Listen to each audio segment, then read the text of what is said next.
Today, hundreds gathered in Washington, D.C. to tell lawmakers to protect NASA and its funding. President Trump's proposed budget would cut billions of dollars from the agency and its science budget. The administration says it's part of its overall effort to cut back on government waste. Scripps News Group's Katia Tubman is with us now. Katia, what do those who came out today say about those proposed cuts? Well, Jeff, one spokesperson from a group organizing the event said massive cuts to NASA would result in more waste, they said, and that funding the agency is important and key to keeping the U.S. ahead in the space exploration race. Space and science advocates descending upon Capitol Hill Monday to defend NASA and its science budget. Cuts to NASA science will not make the U.S. stronger.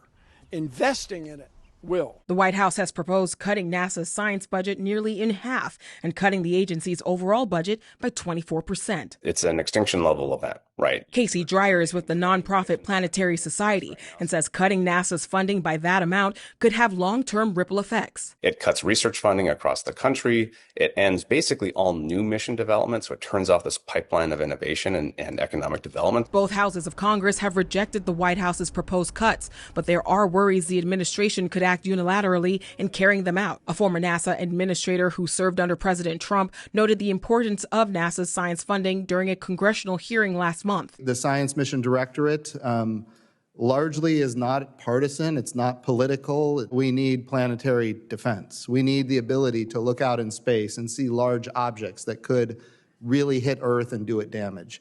And not only that, but we need to be able to intercept those if necessary. And that's what our space program is capable of doing, and it needs to be funded. Cuts to NASA could put its funding at its lowest level since 1961 and set it back for years to come, says Dreyer. The future of your nation, the future that your kids will grow up in, will be dimmer.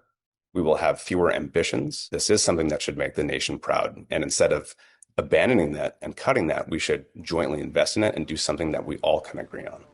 Jeff, Monday's event was planned before the government shutdown. NASA has furloughed more than 15,000 employees because of it. Now, Dreyer, who we spoke to, told us that the agency can withstand a few weeks of a shutdown, but past that, the disruptions could cause long-term ripple effects on many NASA projects. Jeff?